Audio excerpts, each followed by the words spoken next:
Okay, hi everybody. Today I'm with Daniel Meech. He's from New Zealand. I just want to say Australia, but he's from New Zealand, an international show jumper, and he runs a stable in the Netherlands. It's close to the German border, actually. It's not that far away from Germany. Yeah, it's only 15 minutes to the first little village in Germany. So yeah. It's a very good area. Yeah.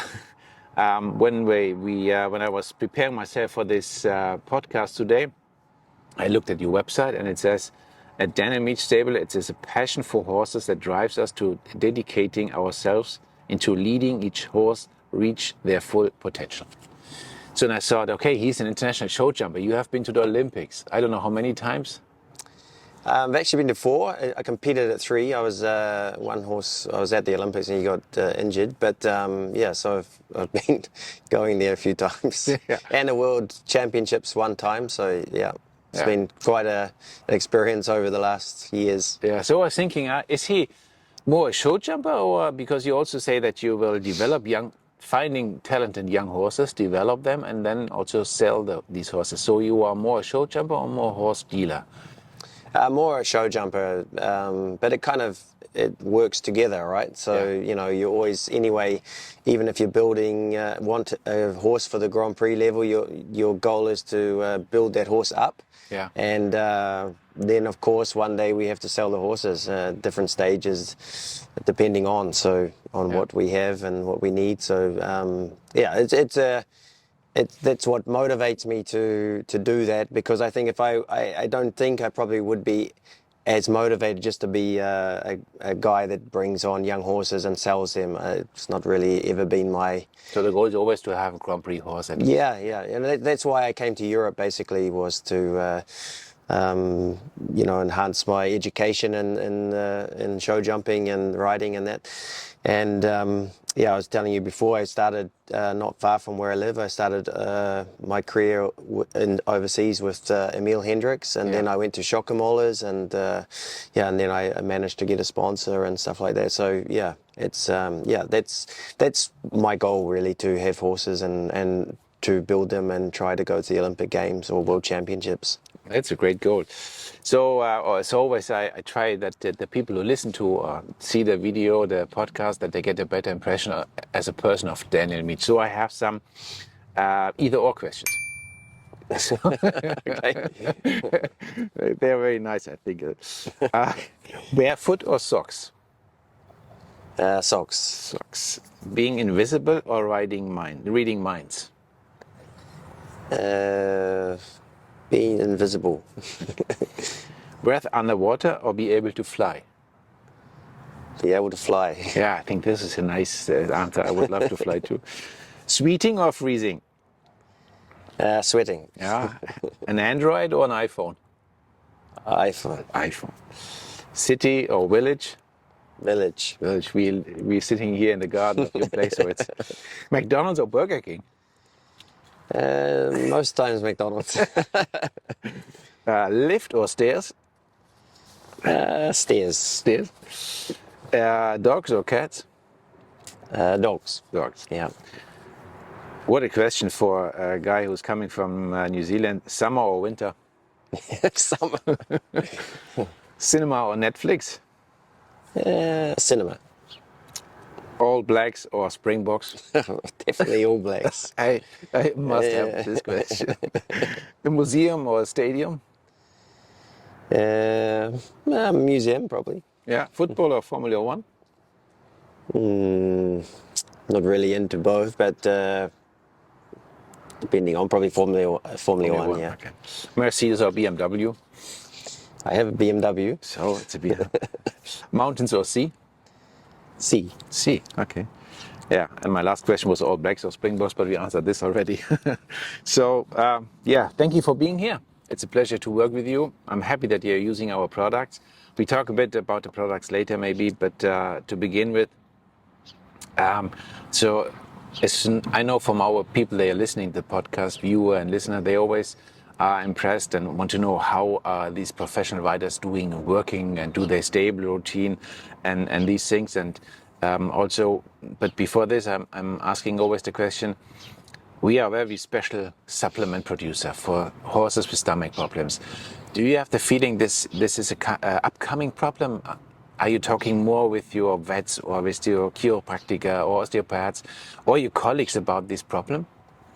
Yes, I first really started to think about it quite a long time ago because like Ludger Beerbum he started his own feeding company. Yeah. And it's a fantastic product. Yes, and so when I spoke to them about that product, then his people were informing me it's also very important. It's not just the horse food, but that the horses are getting the right hay and enough hay all the time, so that there's no big gaps in their eating.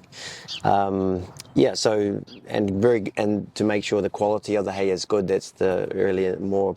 They even promoted that was more important than the horse feed. Oh, yeah. Because of the stomach. Yeah. So yeah, we've always thought about it, and obviously we were using products like GastroGuard over the years and this sort of thing. So, now I think just with the horses are probably more that they're breeding now are more highly strung. Yeah. Maybe when I first came to Europe, the horses were a little bit colder. And so now with these horses that are mostly probably have a bit more stress in them, and more prone to getting stomach problems, and these kind of products that we can use every day, to help them keep these things away, is very important, I think. Yeah. So you talk more about this problem, and you see it's upcoming or more and more upcoming problem. This is what we register that we see, and it not only is the show jumping horses or dressage horses in the higher level. It's even you find classical Haflinger, Icelandic horses. All these horses get more and more stressed, and it's somehow it's coming back to the stomach. Okay, just one step back before we talk more about stomach problems. Between genius and madness, what character would you describe your horse, or would you love to ride more? You have a special type of horse, a character you love? I don't normally get to really choose the exact type of horse I want, I like. So I have to, because, it hasn't been often in my career that I've had the opportunity to just go and buy what I want. Yeah. So I've had to try to look around for horses that maybe have a little bit some, not so much issues, but probably have some difficulties, or have been left a bit late or something like that. So I can afford to buy them. Obviously, we want to make profit on our horses also, so the smaller the price, the better. So these horses normally come with some issues, and it's my job to smooth them out, iron these issues out, and make them into nice horses. Obviously, I don't go and buy something that's impossible. I try not to buy something that's impossible to kind of iron out. But yeah. So you don't go and want to buy Hermitage? Hermitage. This is one of these shows. I just read it today. They bought millions. So they ask for millions for these horses. So, okay. Yeah. But when you see the character of the horse, you like more intelligent horses, or I think the more intelligent, the better. It makes it the easier to deal with. Like I say, sometimes these horses that jump well and careful and can jump big jumps, they all have different characters, and you have to help them in some areas, and they can help you in some areas, and this is a little bit how it goes. Anyway, in the top level, you have to be able to, we have to help. They have to be able to help us, and we have to be able to help them. So there has to be some, even if they might be a little bit mad, they still have to have some sort of intelligence, obviously, to jump the jumps and make decisions also. Yeah. and you need to go and all these things. Yeah, and as I said before, you have been at the Olympics and World Championships. So you have seen all places of the world. Is there one place, not a place, there may be the place, is there one place in the world where you say, wow, this is a most beautiful place to ride? Yeah, there's okay, with the Olympics, Athens was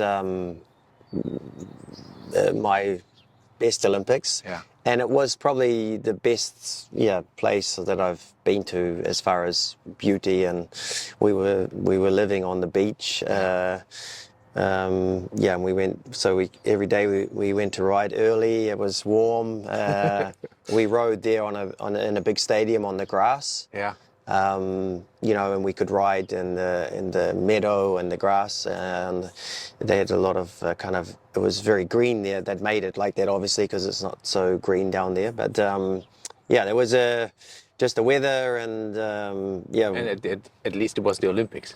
yeah, and it was the Olympics, so it was like a very luxury 5-star holiday, with the advantage, that you could ride every day and go and ride at the Olympic Games, and it was pretty special time. That's my best memory. Yeah. Have you been nervous? Yeah, you get nervous.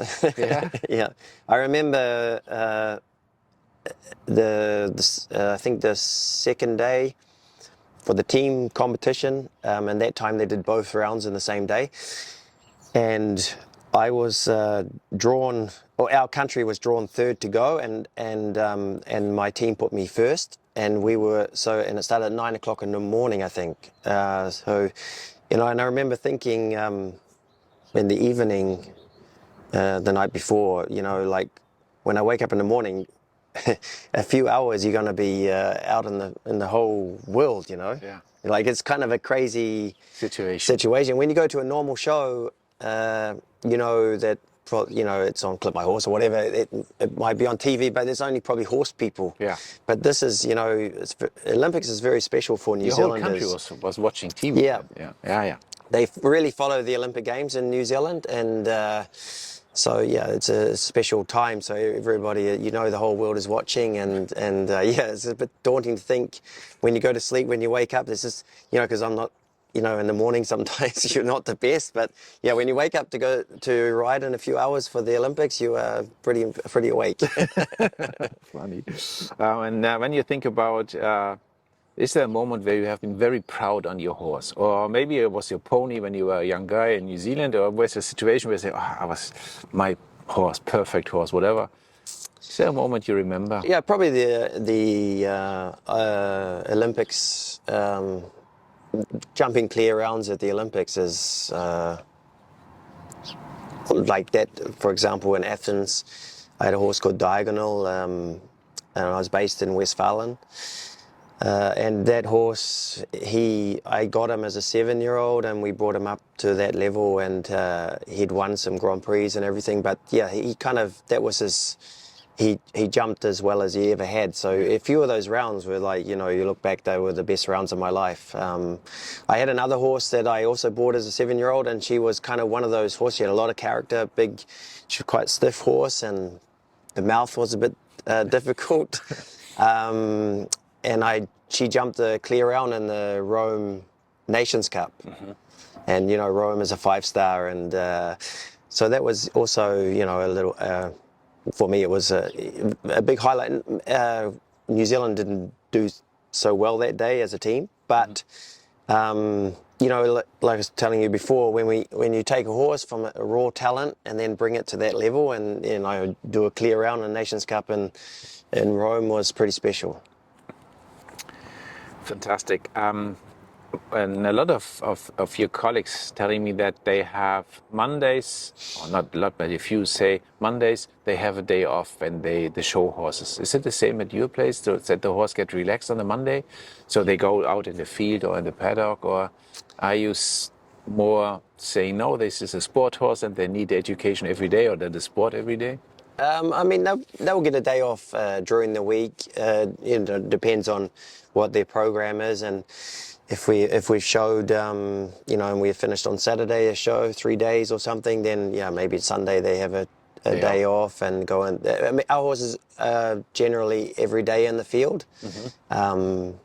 Or, you know, we might just hack them out instead of doing some dressage. We give them a day off by just going in the forest or something like that. So yeah, it's different for every horse, because some horses I find also, you know, when they have their day off and then you have to a little bit start again on the next day. It depends on the horse, but yeah, definitely, you know, when we come back from a long travel and then they definitely get a few days just to chill out. Yeah. And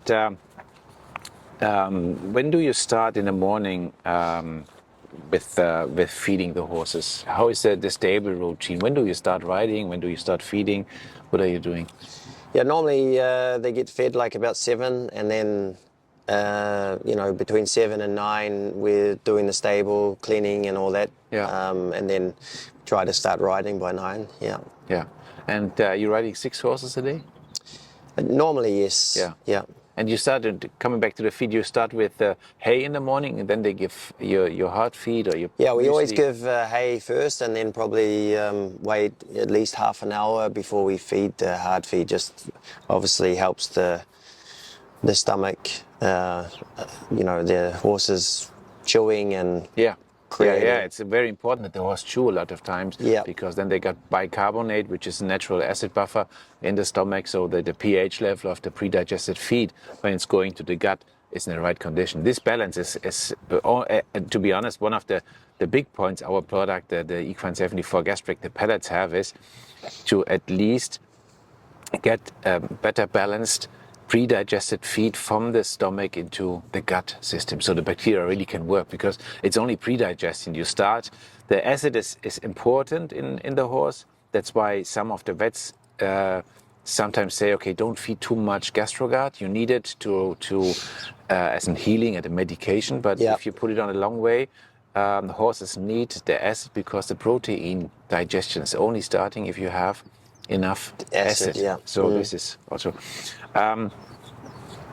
when the daily ration, how much is it? Do you have exact plans for all horses, and do you have different supplements between Equine 74 gastric for the horses? Do you have some electrolytes or something special for every horse, or you have a general feed where you say, okay, this is fine, I have good experience with it, this is fine for all of my horses? We probably feed, every horse is different, so they all need a little bit their own separate plan with the feed. Yes, some horses need more energy, some horses less energy. You know, during the summer we will feed electrolytes, less during the winter. And the supplements, you know, they will get a general supplements at home. Some of the older horses might get supplements for their joints, and you know, different at the show again. They might get more help for the shows. So yeah, it just depends on the horse we have. And when you're traveling with the horse, I know that you go to Spain for a few weeks, but only on every travel you go. Do you give your horse hay at the trucks? Can they eat hay? Yes, we always have a hay net, so they can always eat. Because again, I think it's not good for the horse to have the big gap in the eating. It's not good for the stomach. So yeah, we always make sure that they have hay in the travel, and then and when we stop, obviously. And this is also a point. Horses love structure and routine. So when you go by truck to Spain, and how do you find the structure back? Will you feed them almost at the same time, also on the truck? And then when you go to the show, is there some special treatments you have for these horses when they, if you have an older horse, they are relaxed, they know everything. But a young horse, you take a young horse on a long trip, you have special ideas to treat the horse, to feed the horse at this time? The feeding, not so. We don't probably feed them on the traveling. They'll get some sort of what do you call it? What's the stuff we give for the, you know, when we arrive at the stables? They're like a mash. Oh yeah, okay. Yeah, slobber or something like that. Yeah. Slobber mash. But we use this for the traveling. The paste. The paste before we leave. I also think it relaxes them. Makes them feel comfortable, and if maybe prevent any colic or stress like that. So when they're on a long trip, sometimes you come into traffic or those sort of things. So I really think a product like this helps keep the horses relaxed. That's the main thing, and I really believe it works because we have one horse particularly been quite troublesome in the traveling, and since we've been feeding the Equine 74 every day in the feed and using the paste, he's definitely relaxed. He's a different horse. He also, interestingly, he had like white pigment around his eyes when we got him. It's pretty much gone.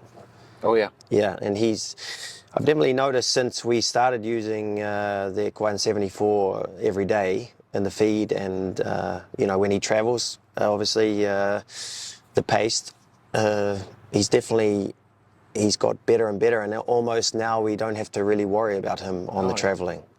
When we first got him, it was quite stressful. Yeah. I was at Yuri Manzour's place a few weeks ago, and he was saying that horses get stressed to many situations, and he tries to prevent horses from stress.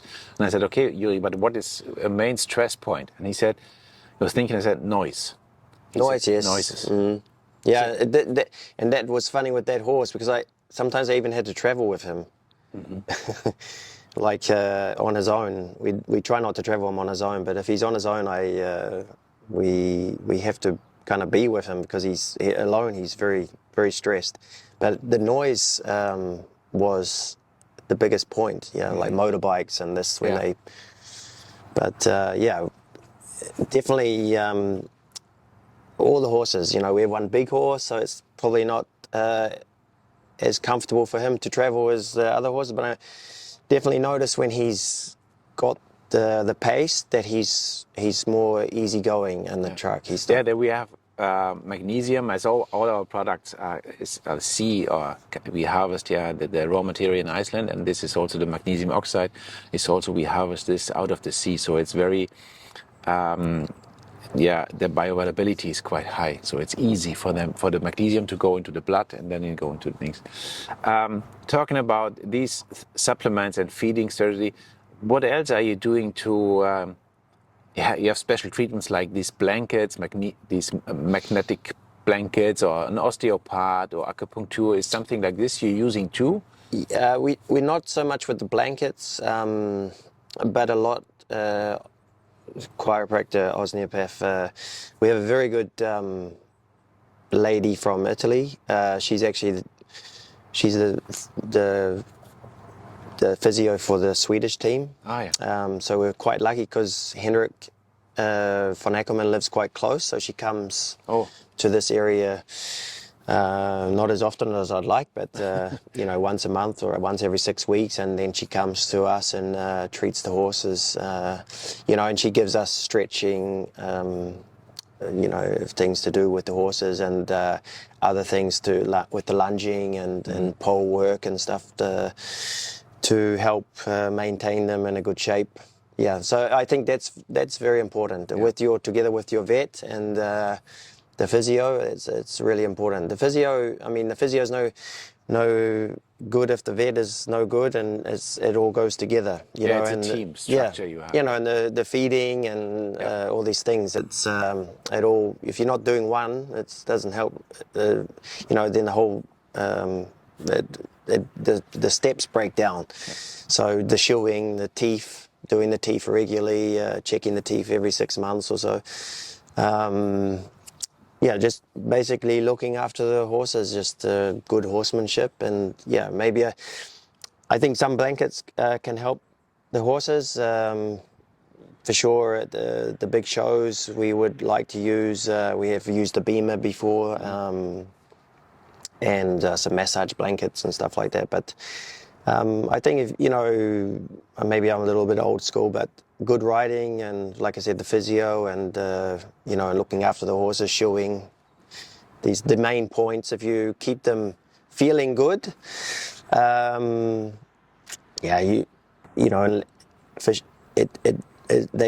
long as they're is they are feeling good and you're looking after them, they should stay in a good shape.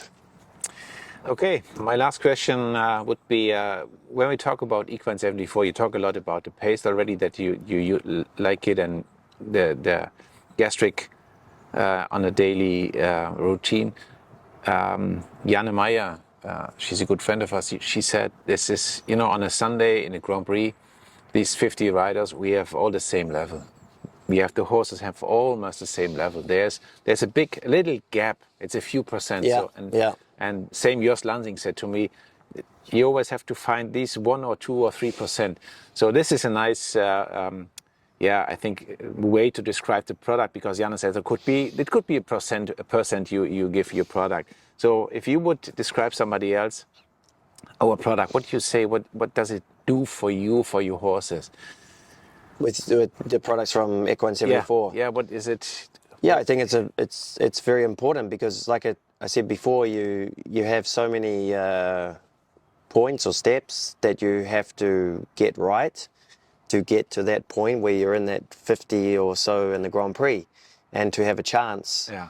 You want your horse to be there as in good a shape as possible, and I think that's the hardest thing as a rider, as a manager of a horse, is to keep them feeling good, because we put them in a truck, we travel, it's stressful for them. You arrive at the show, it's sometimes they have to stand on the truck while you find the stables. The people are slow to get to your stables or whatever. So and then the next day they're straight into competition, and then they sleep in a smaller box or a strange different place, different environment, and then we expect them to be on the top level. So, and then normally the Grand Prix is on the last day, so they've jumped already 2 big classes to qualify for the Grand Prix if you only have 1 horse for that level. And then it's hard to, that's the hardest thing, to get them, the hardest class is at the end of the show, so which it kind of doesn't make sense, but you're trying to get them to that class in as good a shape as possible. So these kind of things all adds up. And I went to the Tokyo Olympics, and we talked about some similar things, and it's all percentages. In the end, those 1% can make the difference between a 1 down or clear round, you know. So if you're in a team, and you put it all together and you save 1 fault for each rider, 1 mistake, then as a team you're also going to be much better in the results. So it's all part of it, managing the horse. And if the horse has problems in the stomach with ulcers, or he's not going to be putting out his best performance. And like I said, nowadays it's probably easier to pick up on these things, because the horses are, more, they have a lot more blood than they probably used to generally, and they react. You can feel, some horses, it might get tired quicker, or some horses might get more hot and more difficult to ride. That's another point, like when a horse doesn't feel good, they normally get more difficult to ride. Yeah. They get stressed. Some go, like I say, some go quiet, and they have no power anymore, and some get more stressed and more hot, and then you have mistakes. Not only that, just that you want them also enjoying the day, enjoying the life, enjoying the shows, because in the end of the day, a happy horse, happy life. That doesn't work, but anyway. Okay, thank you very much for your time. No problem. Thank you. Brilliant. I love this podcast, and I think we get a lot of feedback from our listeners, and they will love the podcast too. Thank you very much. Oh, awesome. Thanks a lot. Thanks.